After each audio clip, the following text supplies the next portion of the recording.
Jesús, tu Hijo amado, hoy te pedimos que tú nos hables, Señor, que tú te reveles a nuestra vida, Señor, que tú nos muestres y nos enseñes el camino que tenemos que andar, Padre.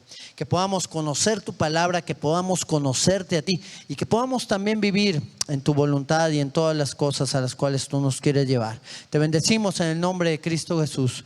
Amén, Señor. Amén. Amén. Muy bien. Yo tengo para ti en esta tarde ya un tema que le he titulado La doctrina de la Trinidad. Y le puse un pequeño agregado, y cómo aplicarla. Porque muchas veces no es solamente tener el conocimiento doctrinal, no es solamente conocer algo de la palabra del Señor, es poder aplicarlo en nuestras vidas, es poder vivirlo, asimilarlo, cumplir las cosas a las cuales el Señor nos quiere llevar en todo tiempo y en todo momento. Vamos allá al libro de Juan, en el capítulo número 17, en el verso número 3. Dice la palabra: y esta es la vida eterna, que te conozcan a ti, el único Dios verdadero, y a Jesucristo, a quien has enviado. Qué importante es conocer a Dios. Tan importante que eso nos va a guiar a la vida eterna. Fíjate qué importancia tan grande tenemos de conocer al Señor. ¿Y por qué es importante? Bueno, pues por la simple y sencilla razón de que tienes que saber a quién adoras y a quién sirves. En una ocasión, nuestro Señor Jesucristo hablaba con la samaritana. Ahora la samaritana le decía: a ver, ustedes los judíos dicen que se tiene que adorar en este monte. Nosotros los samaritanos decimos que debemos de adorar en este otro monte. A ver, ¿qué me puedes decir tú?, le preguntaba Jesús. Y le dijo Jesús estas palabras: nosotros adoramos lo que sabemos, ustedes adoran lo que no conocen. Qué interesante que nos podemos encontrar en ocasiones en nuestra vida adorando a un Dios que no conocemos realmente, que no conocemos su personalidad, que no conocemos su carácter, que no conocemos su voluntad. Por eso muchas veces hacemos a Dios a nuestra imagen o a nuestra semejanza. ¿Qué quiere decir esto? Que hacemos el Dios que nos apetece más, que nos conviene más, que se agrada de lo que nosotros hacemos, sea bueno o sea malo. Qué bueno que podamos llegar a ser cada día más como Cristo a través de poderle conocer, y que podamos tener ese deseo profundo en nuestro corazón de caminar en la voluntad suya y de ser cada día más como el Señor. Pero bueno, este conocimiento de Dios viene de experimentar de su presencia, viene de aprender a ser guiados por Él, pero también de conocer su personalidad a través de lo que en su palabra habla nuestro Dios de sí mismo. Qué bueno es que nosotros sepamos quién es Dios por lo que Él habla de sí mismo, por lo que Él nos ha expresado en la Escritura, y por medio de las cosas que nosotros, bueno, ya las tenemos por escrito y que solo tenemos que seguirlas para ser cada día más como Él. ¿Qué es la doctrina de la Trinidad? La doctrina de la Trinidad es una de las doctrinas fundamentales del cristianismo. Es la doctrina central que habla sobre la naturaleza de Dios, sobre quién es Dios en particular. El diccionario de temas bíblicos lo dice de esta manera, que esta es una doctrina característicamente cristiana acerca de Dios. Declara que hay un solo Dios verdadero, que este Dios es en tres personas: el Padre, el Hijo y el Espíritu Santo. Que cada uno de ellos es distinto de los otros, pero relacionados entre sí. Y que las tres personas son totalmente, igualmente y eternamente divinas.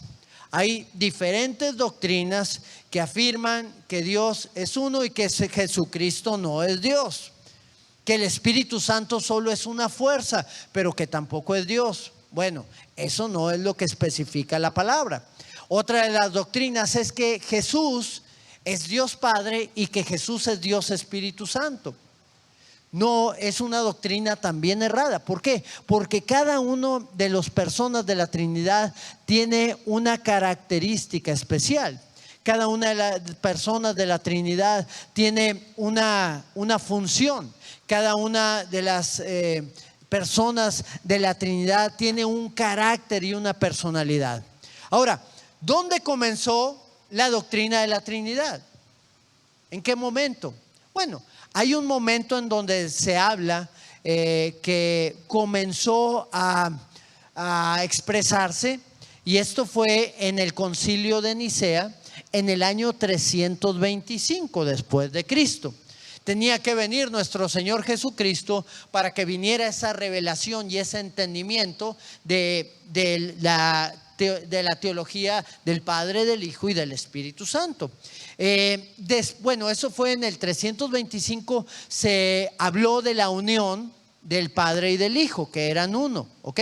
Ahí todavía no era la Trinidad, no era la doctrina de la Trinidad, era solamente el Padre y el Hijo. Pero en el año 381 es cuando se incluye también a la persona del Espíritu Santo, después del análisis doctrinal y teológico que se tuvo, de poder expresar que la Trinidad es Dios en tres personas. Muy bien, entonces hay algo muy importante que tenemos que poder entender. Dios es uno, pero es un Dios que es en tres personas, tres características especiales. Ok, vamos a hablar de la unidad de los tres.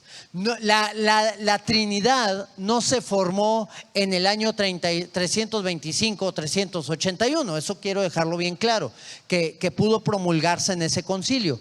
Ahí solamente se habló de algo que ya estaba descrito desde hace mucho tiempo. La Trinidad no es del Nuevo Testamento.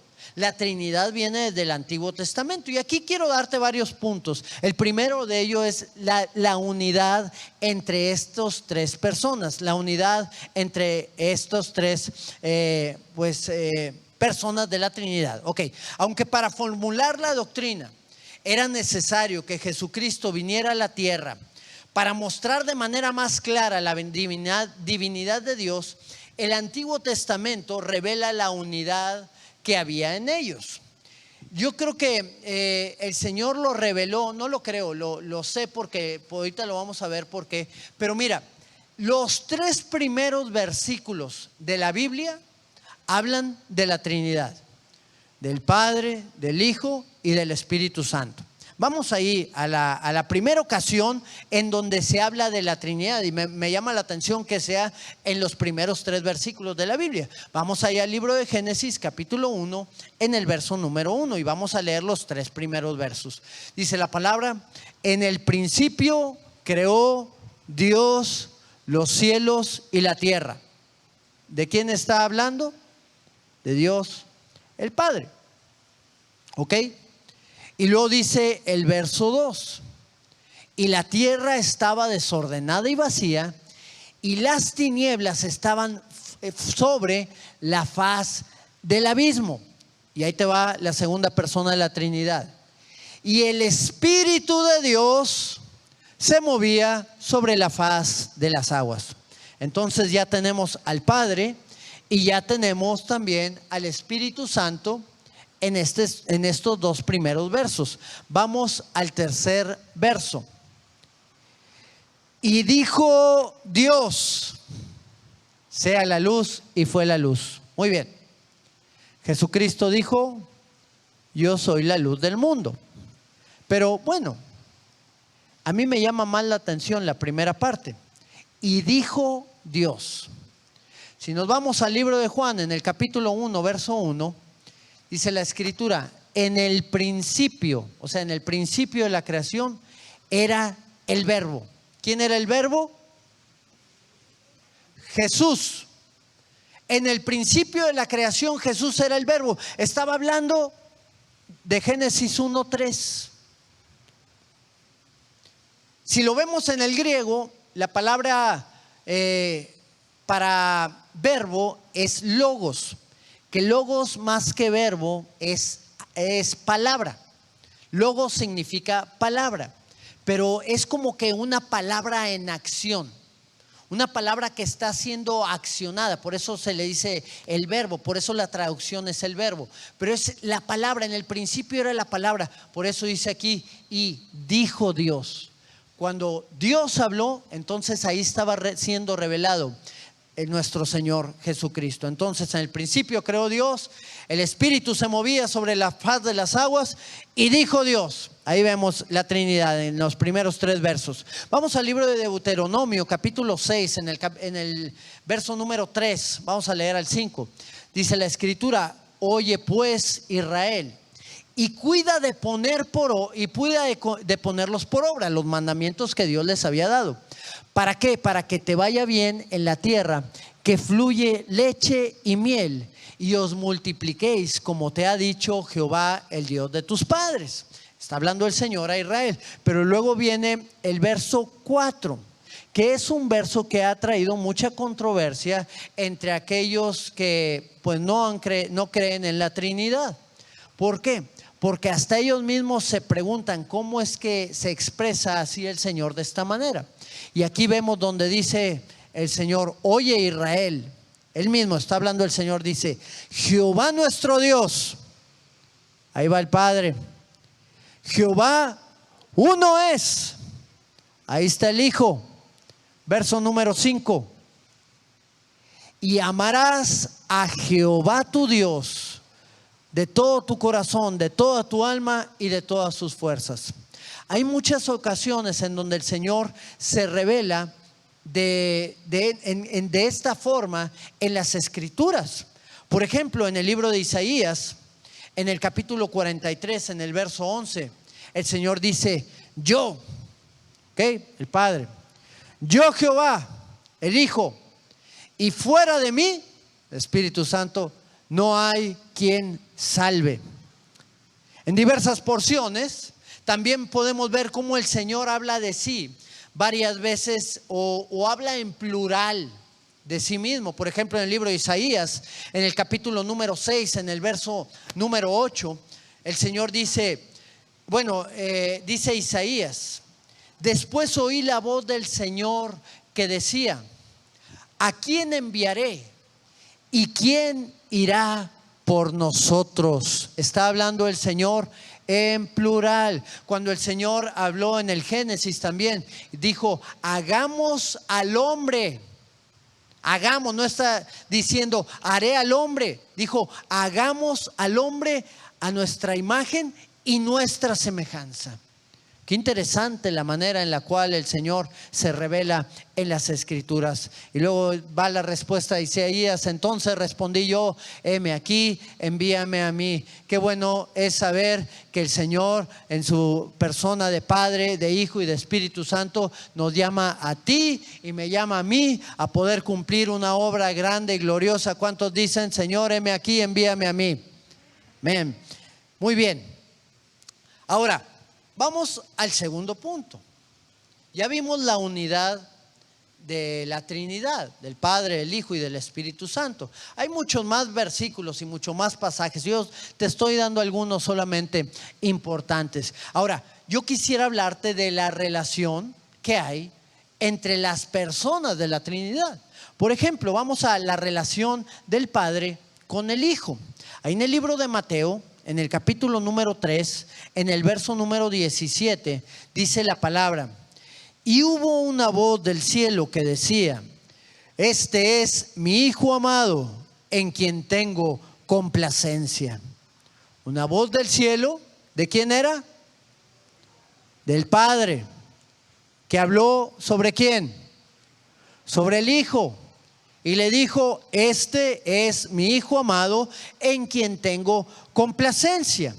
Cada una de las personas de la Trinidad tiene un carácter diferente, tiene una personalidad diferente, como hemos replicado. El Padre manifiesta todo lo que es la esencia de ese Padre protector, de ese Padre proveedor, de ese Padre que da una identidad a sus hijos, un Padre que también los guía en todas las cosas.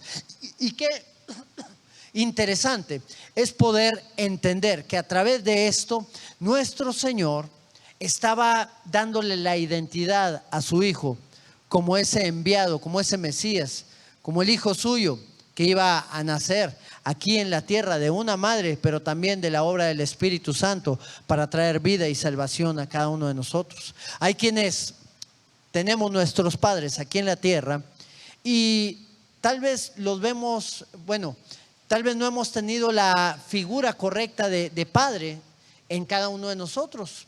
Y muchas veces vemos a Dios de la manera en como vemos a nuestros padres que se equivocaron aquí en la tierra. Pero aquí el Señor manifiesta esa esencia de Padre, de ese Dios que da identidad, de ese Dios que revela también sobre la vida de sus hijos lo que tienen que hacer. A mí me llama la atención que en estos tiempos ya los padres ya no transmiten una identidad correcta a sus hijos. Al contrario, ahora los hijos son los que deciden la identidad que deben de tener. Imagínate un niño de 3 años queriéndose poner tal vez el vestido de su hermanita o los zapatos de su mamá, y el papá aplaudiéndole y ayudándole. Bueno, lo que quiera hacer mi hijo, si quiere ser hombre, si quiere ser mujer, lo que quiera hacer, en vez de poder enseñarle el camino correcto, en vez de darle la identidad que estos niños merecen, pues ahora tienen que seguir lo que el niño pequeño diga. Y si tú no lo haces, hay lugares inclusive en México donde te pueden hasta meter a la cárcel. ¿Por qué? Por cambiar la identidad que tus hijos quieren tener. Qué interesante es que te meten a la cárcel por cambiar una identidad que va desviada, pero cuando ellos piden ayuda para cambiar esas desviaciones y van con un psicólogo, van con un pastor o van con algún sacerdote o alguien que les ayude en este proceso, en este cambio, pueden llegar también a ir a la cárcel por cambiarlos de la situación en que están viviendo. Entonces el enemigo quiere que la gente camine sin identidad, el enemigo quiere que la gente camine desviada en sus pasos, quiere que haya perversión en su mente y en su corazón. Y ahí es donde entra el poder de Dios y la gracia de Dios, donde trae esa identidad correcta y donde trae una dirección también para caminar como Él. En el libro de Juan, capítulo 5, podemos ver ahí en el verso 19 estas palabras del Hijo también para con el Padre.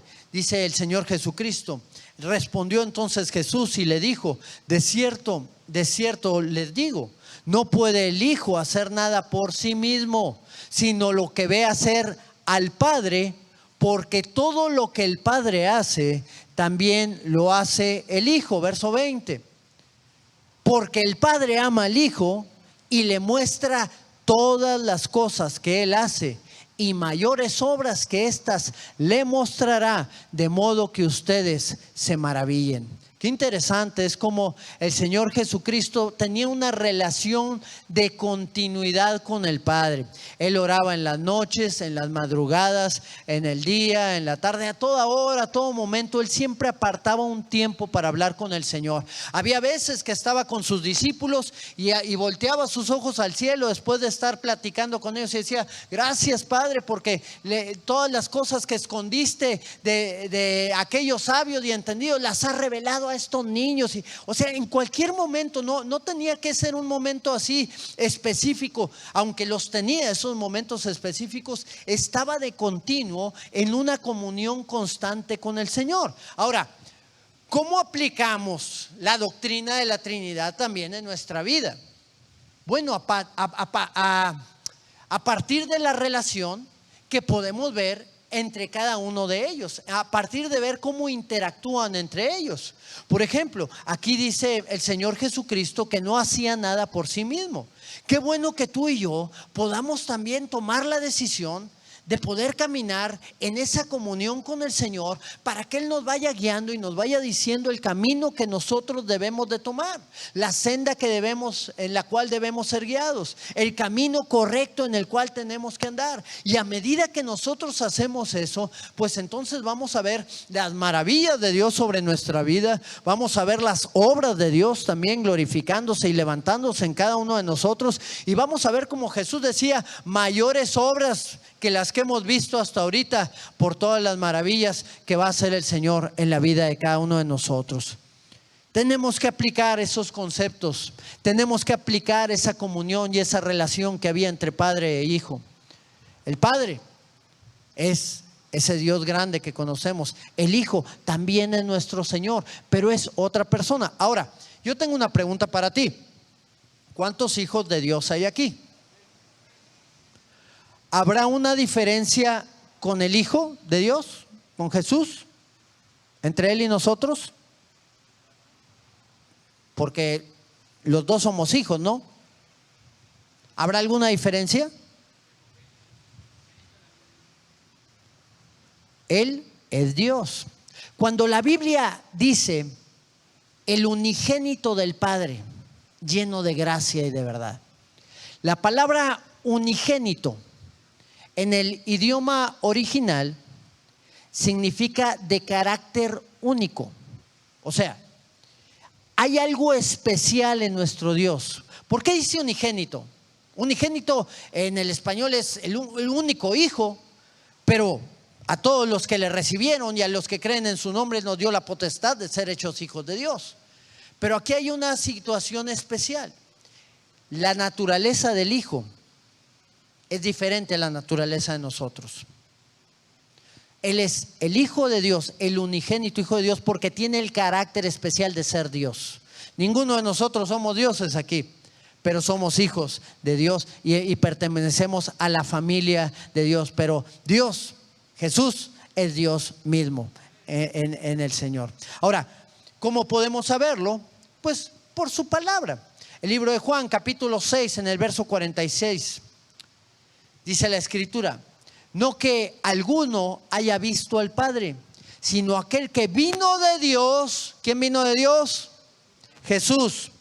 Este ha visto al Padre. ¿Ok? El que vino de Dios vio al Padre. ¿Ok? Bueno, perdón, el que ve a Jesús ve al Padre. ¿Por qué? Jesús lo dijo en varias ocasiones. Le dijo a Tomás en una ocasión: no te he dicho, Tomás, que si crees verás la gloria de Dios. Que si me has visto a mí, has visto al Padre. Cuando le preguntaron a Jesús: Señor, muéstranos al Padre, ¿no le has dicho que si me han visto a mí, han visto al Padre? Él es la identidad del Padre. El libro de Colosenses, en el capítulo 2, en el versículo número 9, dice: porque en Él, ¿de quién está hablando? Está hablando de Jesucristo. En Él habita corporalmente toda la plenitud de la deidad. En Jesús habita por completo la plenitud de la deidad, o sea, de Dios. Él es Dios. Para aquellos que no creen que Jesús es Dios, Él es Dios. Él no es un Dios chiquito, porque no adoramos diferentes dioses. Él es el único Dios verdadero en tres personas. Muy bien, vamos al tercer punto. ¿Ok? Y es la relación del Padre con el Espíritu Santo. El libro de Primera de Corintios, la primera carta a los Corintios, capítulo 2, en el verso 11, dice la palabra: porque ¿quién de los hombres sabe las cosas del hombre, sino el espíritu del hombre que está en él? ¿Cuántos sabemos que el hombre sabe las cosas del hombre? ¿Verdad? ¿Por qué? Porque así le gusta. Hay muchos hasta que son bien chismosos y saben más de lo que deben de saber. El hombre sabe las cosas del hombre, pero luego fíjate lo que dice: así tampoco nadie conoció las cosas de Dios, sino el Espíritu de Dios. Y qué interesante es saber que el Espíritu de Dios conoce las cosas de Dios, conoce las cosas del Padre. Las cosas que Dios revela, las hace a través del Espíritu Santo en la vida de aquellos que se acercan a Él. El Señor envía a su Espíritu cuando Él quiere hacer algo en la vida de una persona. ¿Para qué? Con un objetivo: traer convicciones. Lo hace también para redarguir, lo hace también para traer dirección, lo hace también para traer corrección. El Señor de muchas maneras trae de su Espíritu cuando Él quiere hacer algo en especial. En el libro de Isaías, en el capítulo número 59, en el verso 21, dice la palabra: y este será mi pacto con ellos, dijo Jehová. El Espíritu mío que está sobre mí y mis palabras que puse en tu boca, le dice a Isaías, no faltarán de tu boca, ni de la boca de tus hijos, ni de la boca de los hijos de tus hijos, dijo Jehová, desde ahora y para siempre. ¿Cuántos se apropian de esa promesa?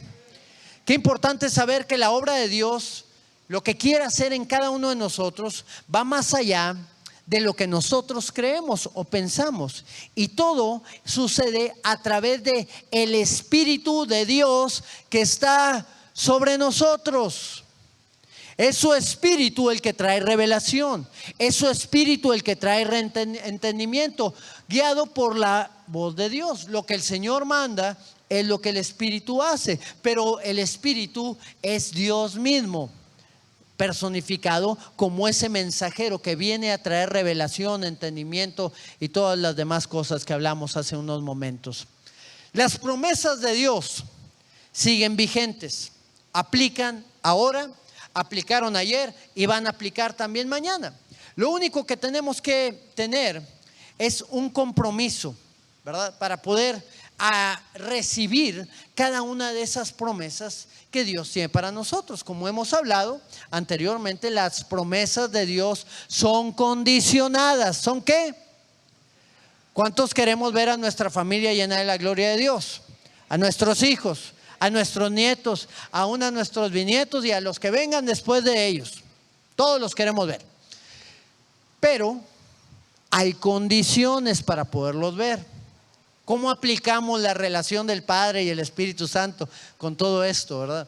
Bueno, yo recuerdo cuando estuvimos pastoreando allá en la ciudad de Monclova, que en una ocasión una persona puso en la página de los jóvenes de la iglesia una petición para con los líderes, y les dijo: ¿quién me puede ayudar para que mi hijo salga de las drogas? Para que mi hijo salga de la situación que está viviendo, porque él está pues viviendo una vida totalmente pues mala y pues nos está yendo mal en la casa.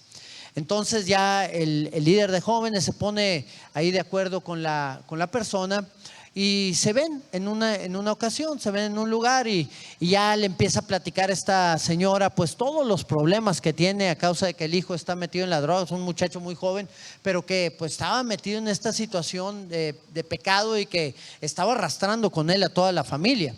Y qué interesante, porque empieza a hablar con él y empieza a expresar todos los problemas que tenía el hijo. Y después el líder de ahí en la congregación después me platicó y me dice que le dijo a la señora: mire, yo voy a hablar con su hijo, si él me lo permite y si pues usted me proporciona sus datos para hacerlo. Pero también quiero decirle que primero tengo que hablar con usted. Antes de hablar con él, usted tiene que saber ciertas cosas que son muy importantes. Y la primera de ellas es que antes que su hijo venga aquí a conocer del Señor, venga a reunirse, venga a integrarse a un grupo, pueda dejar las drogas y el pecado y toda la basura con la cual puede estar, usted primeramente tiene que acercarse y poder recibir del Señor lo que Él tiene para usted. Y de esta manera usted va a ser un testimonio vivo para con sus hijos, para con toda la gente que esté alrededor. Va a encontrar la paz y va a encontrar el gozo también que viene pues de parte de lo que Dios quiere hacer en usted. Y esta señora no lo tomó muy bien. Ella se molestó y dijo: mira, yo vengo aquí para que me ayuden con mi hijo. Yo en ningún momento te pedí ayuda para mí, así que gracias, pero no gracias. Y pum, se fue. Se fue la señora, y adiós transformación del hijo, y adiós transformación de ella también. La obra del Espíritu Santo, déjame decirte que comienza en la vida de cada uno de nosotros. La obra del Espíritu Santo tiene que ver con lo que el Señor pone en nuestra vida para transformarnos y cambiarnos. La obra del Espíritu Santo no es: oren por aquel para que se convierta, oren por mi esposo, oren por mi esposa, oren por mis hijos. No, la obra del Espíritu Santo comienza aquí. Dios le estaba hablando a esa mujer para que pudiera cambiar ciertas cosas, y Él quería hacer la obra también en la vida de su hijo, en la vida de su hija o cualquier persona que pueda estar alrededor, pero ella no tomó la decisión. Por lo tanto, las promesas no se cumplen en esa gente. ¿Qué es lo que pasa cuando una persona recibe al Señor, quiere caminar en Él, quiere hacer su voluntad? Bueno, pues te puedo dar mi caso solamente. Cuando el día que mi padre decidió dejar el alcohol, decidió dejar la vida de pecado, y a sus 23, 24 años ¿verdad? Él, 25 años, recibió a Cristo más o menos alrededor de esa edad y decidió honrar al Señor y servirlo. ¿Qué fue lo que repercutió? Repercutió en la vida de sus hijos. Repercutió que ahora su hijo está predicando la palabra del Señor. Repercutió que sus nietos conocen al Señor y lo aman. Y va a repercutir en los bisnietos y en todos los que puedan venir después de él. Ya él está gozándose con el Señor. Pero ahorita estamos nosotros aquí y sigue corriendo de generación en generación el conocimiento de Cristo por la obra que el Espíritu Santo hizo en la vida de un hombre y que repercutió en su descendencia para siempre. Y eso es lo que el Señor quiere hacer en cada uno de nosotros. La obra del Espíritu Santo comienza con cada uno y a través de ello el Señor transforma a toda la familia. Muy bien, muy bien. Vamos a ver la cuarta cuestión. La relación del Hijo y el Espíritu Santo. No sé si haya una botellita de agua que me pueda entrar, por favor. La relación del Hijo y el Espíritu Santo. El libro de Isaías, vamos ahí al capítulo 42, en el verso número 1. Dice la palabra: he aquí mi siervo. ¿Quién está hablando? El Padre. Yo le sostendré. Gracias. Mi escogido, en quien mi alma tiene contentamiento. He puesto sobre él mi espíritu. Él traerá justicia a las naciones. A ver, de acuerdo a lo que hemos hablado, ¿a quién vemos aquí? ¿Vemos a una persona de la Trinidad? ¿Vemos a dos o vemos a tres? Alguien que levante su mano. Tres. ¿Cuántos? Dos, tres. Tres, cinco, seis. Muy bien. Vamos ahí. He aquí mi siervo. ¿Quién está hablando? El Padre. ¿Quién es el siervo? El Hijo, Jesús. He puesto sobre él ¿qué? Mi Espíritu Santo. Aquí vemos a las tres personas de la Trinidad. Ahora, ¿cuál es la relación del Hijo con el Espíritu? Que el Espíritu Santo fue puesto en Jesús, aquí en la tierra. Acuérdate que Jesús tenía la naturaleza de Dios, pero también tenía una naturaleza humana. Y necesitaba ese entendimiento y esa revelación que iba a venir de parte de Dios sobre su vida para poder ser guiado por él y hacer todo lo que el Padre le iba a mandar. En este pasaje vemos esta intervención, pero el Espíritu, vemos la intervención de las tres personas de la Trinidad, como el Padre pone el Espíritu en su Hijo para cumplir la obra a la cual él lo había llamado. El Espíritu Santo tuvo una relación muy estrecha con Jesús durante el ministerio que él tuvo aquí en la tierra. Fue el instrumento que el Padre utilizó para guiar a nuestro Señor Jesucristo. ¿Recuerdan las palabras que dijo el Padre ahí cuando Jesús estaba bautizando? ¿Qué le dijo el Señor? Este es mi Hijo amado en quien tengo complacencia. Pero luego dice, ahí en el libro de Marcos capítulo 1, verso 12, dice: y luego el Espíritu le impulsó al desierto. ¿Quién le impulsó al desierto? Ok, aquí vemos cómo Jesús fue al desierto llevado por el Espíritu para pasar un tiempo de prueba, un tiempo difícil, un tiempo de ayuno, un tiempo de oración. Un tiempo en el cual el diablo le iba a tentar, en el cual el Señor tenía que estar fuerte. ¿Y cómo se fortaleció el Señor? Bueno, pues se fortaleció ayunando, haciendo morir esa naturaleza carnal que había, ¿verdad? En su cuerpo, a través del ayuno, yendo hacia el punto más extremo de lo que una persona puede hacer morir su carne, que es no comer alimento. Bueno, llegó a este punto y después de 40 días fue tentado. Él ya estaba preparado para ser tentado. El que lo iba a tentar era el engañador de engañadores. Era el más mentiroso de los mentirosos. Era el padre de toda mentira. Satanás mismo. Ese ángel de luz que antes estaba ahí delante de la presencia del Señor adorándole y que había caído por su rebelión y por su orgullo, ahora estaba engañando al Hijo de Dios en su naturaleza humana. ¿Tú crees que fue una tentación para Jesús o que no fue una tentación? ¿Sí fue o no fue? Sí fue una tentación, porque si no, no diría Jesús fue tentado en el desierto. Jesús fue tentado en todo, pero sin pecado. Definitivamente fue una tentación por la naturaleza humana en la cual estaba viviendo. ¿Y cómo no va a ser una tentación cuando viene el diablo después de 40 días de no haber comido, con un hambre tremenda, me imagino? Ya a muchos se les cierra el estómago en los 3 días y ya no tienen hambre. Yo no sé qué pasará a los 40 días, pero dice la palabra y tuvo hambre. Y si la palabra dice y tuvo hambre, es que el hambre era fuerte. Y llega Satanás y le dice, bueno, si tú eres el Hijo de Dios, dile a esta piedra que se convierta en pan y come. Estaba siendo tentado en su naturaleza divina. ¿Era el Hijo de Dios o no era el Hijo de Dios? Claro que soy el Hijo de Dios, Satanás, y te lo voy a demostrar. Convertir la piedra en un bolillo, un bagueto, lo que tú quieras ahí, que te guste más, con aguacate y tomatito y salsa. ¿Era lo correcto? ¿Hubiera caído en la tentación? Si hubiera hecho eso, definitivamente. Pero él estaba fortalecido por el Espíritu Santo. Ese mismo Espíritu que Dios pone en la vida de cada uno de nosotros. Y él pudo decirle a Satanás, no solo de pan vivirá el hombre, sino de toda palabra que sale de la boca de Dios. El Espíritu Santo también quiere actuar en tu vida. ¿Cómo aplicamos esta relación del Hijo con el Espíritu Santo en cada uno de nosotros? Bueno, pues el Espíritu Santo también es enviado por Dios para hacer la obra que Él quiere hacer en cada uno. Es enviado por Dios para que podamos enfrentar pruebas, para que podamos servir al Señor, para que podamos cumplir el propósito de Él, para que podamos salir victoriosos en cada una de las tentaciones que tú y yo podemos estar enfrentando. Recuerda que la dirección del Espíritu es guiarnos hacia la eternidad.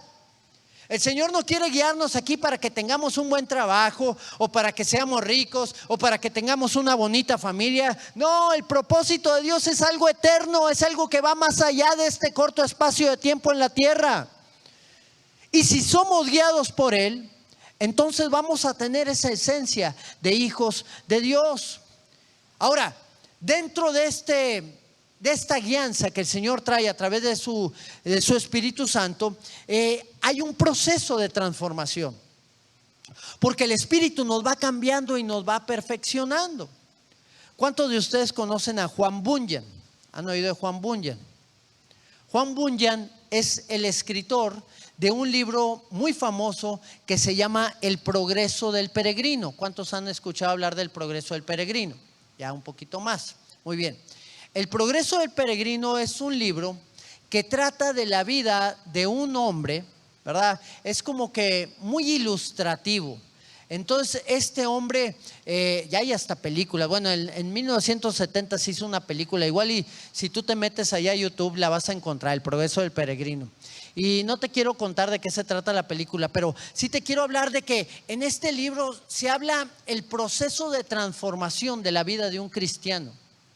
Tal vez la tengas que ver 2 o 3 veces para poderla entender muy bien y aplicarla a tu vida, todo lo que está sucediendo. Desde el momento en que el cristiano, llega a ser cristiano, desde que escucha la palabra de Dios. ¿Cómo venimos al Señor? Venimos cargados, venimos tristes, venimos agobiados, venimos angustiados, venimos con cargas muy difíciles de llevar.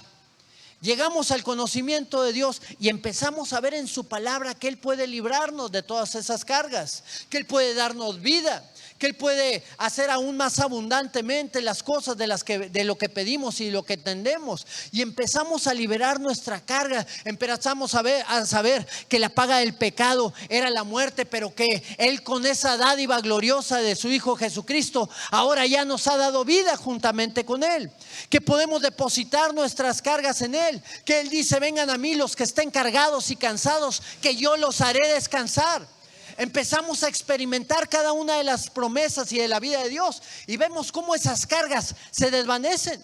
Y así es la carga que va quitándose de la vida del peregrino en su caminar.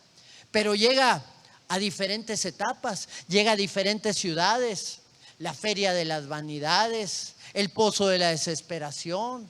Empieza a enfrentar diferentes situaciones y a ver a diferentes personajes durante todo este proceso que lo quieren alejar de que él cumpla el llamado y el propósito de Dios, para que al final pueda llegar a esa eternidad gloriosa en él. Y es el camino que el Señor quiere tratar contigo y conmigo. Es en el camino en el cual el Señor nos quiere ir llevando a cada uno de nosotros, que a través de su Espíritu Santo podamos ir enfrentando esas batallas, pero que podamos salir victoriosos en cada una de ellas. Amén.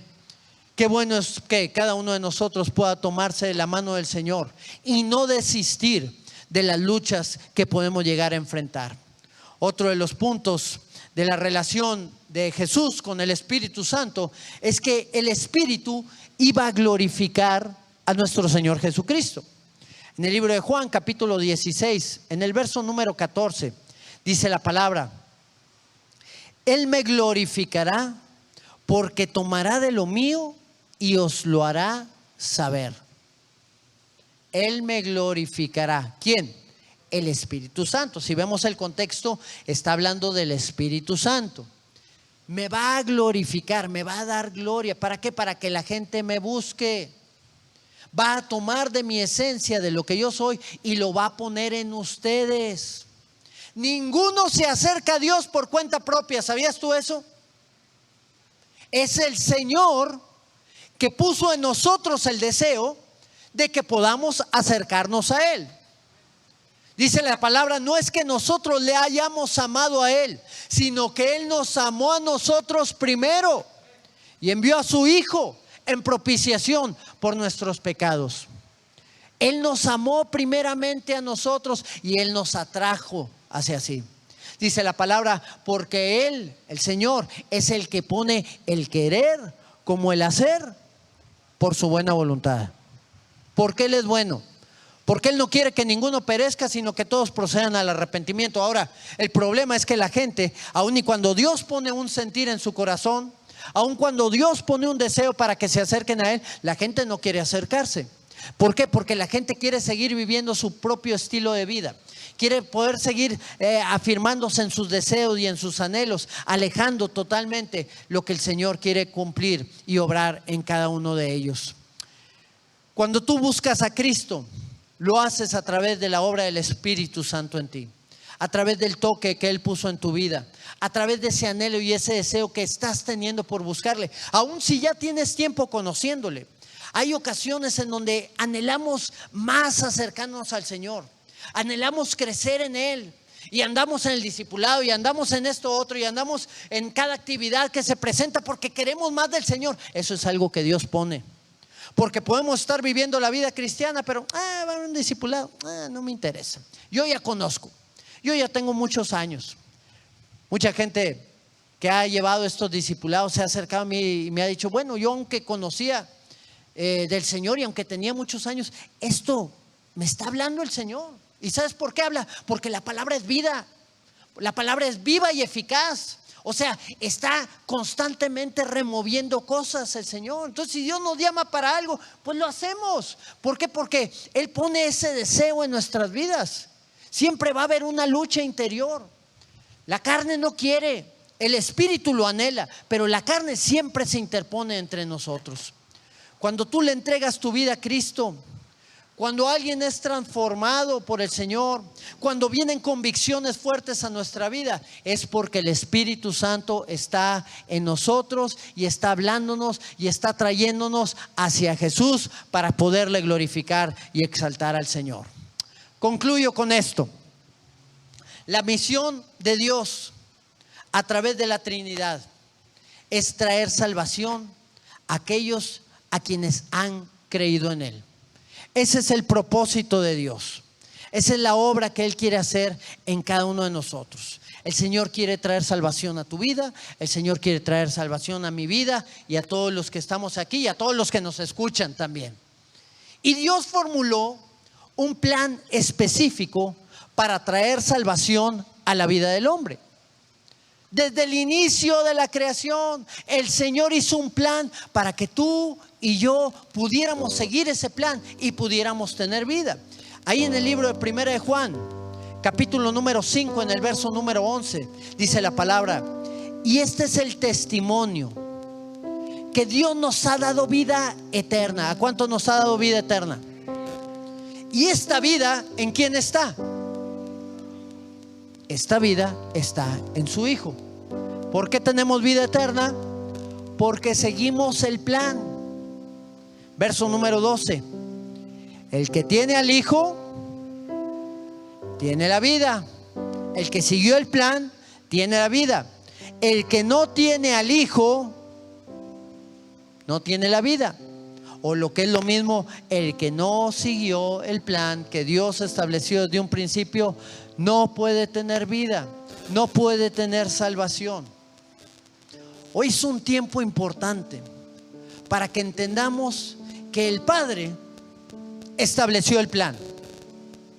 El Padre estableció ese propósito para que nos acercáramos al conocimiento de nuestro Señor Jesucristo. Después, el Hijo dio su vida. Primeramente dice la palabra: porque de tal manera amó Dios al mundo, el Padre. De tal manera amó Dios el Padre al mundo, que dio a su Hijo unigénito, para que aquel creyera no se perdiera, sino tuviera vida eterna. Ahí está el plan de salvación.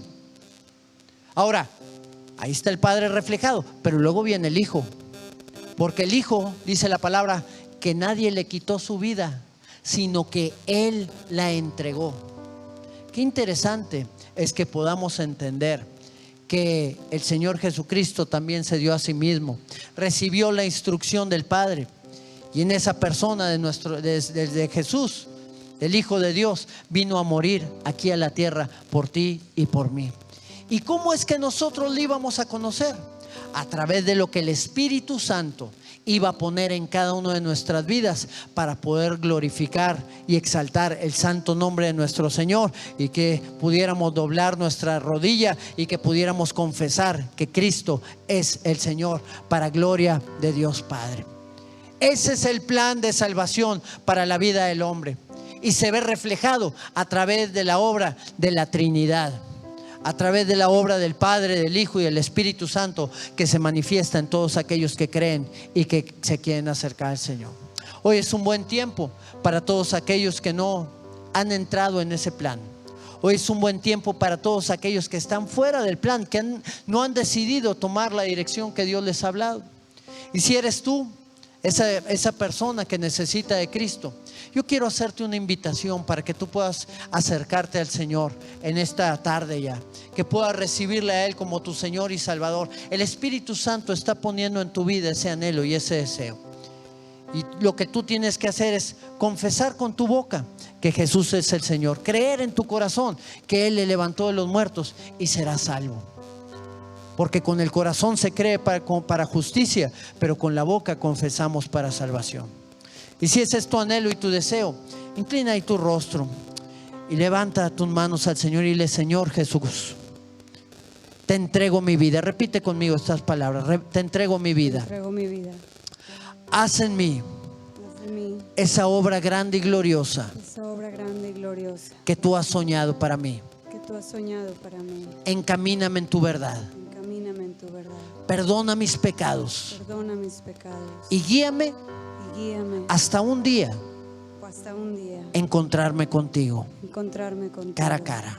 Cara a cara. En el nombre de En el Jesús. nombre de Jesús. Amén. Permíteme hacer una oración por ti. Padre, hoy ponemos la vida de todas esas personas, Señor, que de alguna manera, Señor, han estado lejos de ti. La vida de cada una de esas personas que de alguna manera no han conocido o entendido ese plan glorioso y ese plan eterno que tú tienes preparado para cada uno de ellos, Señor. Te pedimos que tú puedas tocarles, Señor, que tú puedas sanarles, que tú puedas restaurarles, que tú puedas levantarles, Señor, sobre todas las cosas. Cumple tu propósito y afírmales, Señor, en esa decisión tan grande y tan gloriosa que han hecho, Señor, para acercarse delante de ti. Hoy te glorificamos y te exaltamos, Señor, y lo ponemos delante de tu presencia. En el nombre de Jesús, Señor. Amén, Padre. Amén.